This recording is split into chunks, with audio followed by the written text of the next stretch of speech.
All right, this is a just a short video on a summative project that I did with my advanced algebra students for Chapter 10, which is a chapter on trigonometric functions.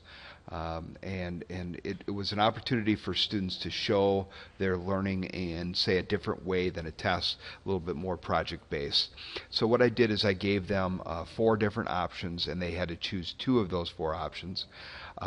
And the first option was they could do a screencast. They had to do 4 to 6 problems that demonstrated their understanding of the concepts. I give them a list of the concepts that I want them to show that they have an understanding of, and there's just a link there for that. And then I also give them the rubric as to how I'm going to grade them on that those screencasts. The second option was to create an artistic representation of the unit circle. Once again, on that, I give them the rubric, and as I'm giving them these rubrics, what I'm really doing is I'm saying, here's how I'm going to grade you. Here's the types of things that I'll be looking for in those projects so they can really focus their work a little bit better. Whoops. And then the third option was a poster. On the poster, they had to kind of get some very specific things in there, but how they did that was completely up to them. And then the last option was the student choice option. And I try to include this when we have any projects, and that is if a student has a choice or a different way they want to show their learning, this is an option for them. It needs to be approved by the teacher, so usually we'll have a discussion about it and kind of set out some parameters of what that might look like. I did have one student on this particular project that did choose the student choice option. It's not always that popular, but I do think students like having it available to them. So for me, one of the problems with project-based learning and having students do projects is the grading aspect of it becomes a little unwieldy at times. So what I've tried to do is I tried to use Doctopus to kind of streamline that process a little bit and make it so it was really completely electronic from a teaching standpoint, and from a student standpoint, anything that they produced was put on templates that I create for them and distribute to them through Doctopus. So I'm just going to show you a little bit about how that works and how that looks at this time.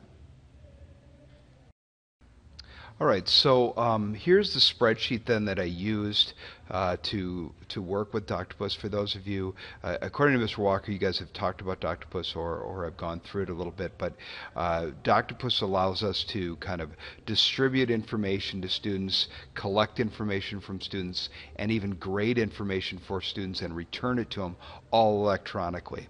So what I did is for each of the different options, whether it be a unit circle or the screencasts or the poster, I created just a really simple template, just basically saying put your picture here or put your links to your videos here, etc. And then what I did is I distributed those to different groups. So students were able to work in either, they could either choose to work by themselves or they could work with one other person.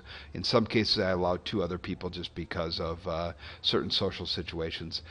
But what it allows me to do is it allows me to create groups, and then I can distribute individual copies to those groups.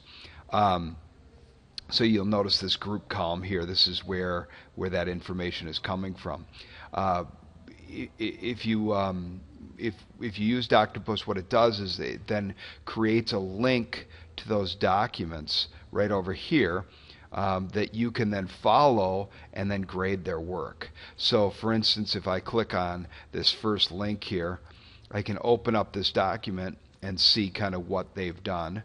And you'll notice that they've kind of got something at least started on this. This project isn't complete yet, but they did a unit circle. Looks like they did a cookie unit circle. So this is their actual document that I can now see and grade.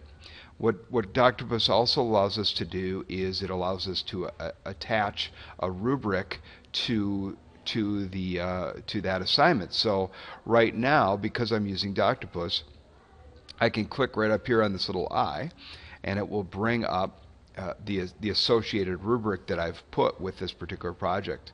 So I can grade it right here, so I can give them scores. It doesn't matter, but as I give them a score, it will actually fill in the rubric for me. Okay, and I don't, oops, 5 is too much, so it didn't record that. It has to be somewhere in here, and I can even do partial ones, like if I want to put 2.5, it will actually highlight both of those areas, or 2.7, or whatever you want to put in here. All of it works as long as it's 4 or less. But once you do that, you can have the rubric emailed to your students, and it will also be attached to this document, so when they open up their document, they can see how you graded it based on the information that was on the rubric.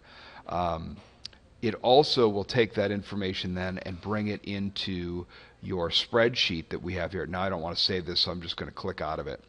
But it will bring that information over here into your spreadsheet. So you'll notice by category, it will bring these in here. And then if you want to, from a grade standpoint, if you want to weight different categories differently, you can put a formula right here, and it will actually create the grade that you want based on the weight you want in each of those categories. So it's a pretty quick, easy way from a grading standpoint of looking at each of those projects without having to bring a big, huge armful of posters and unit circles and cookies, etc., all home to grade. So this is just one way that I've used Doctopus to kind of allow me to kind of differentiate the types of projects that kids are working on.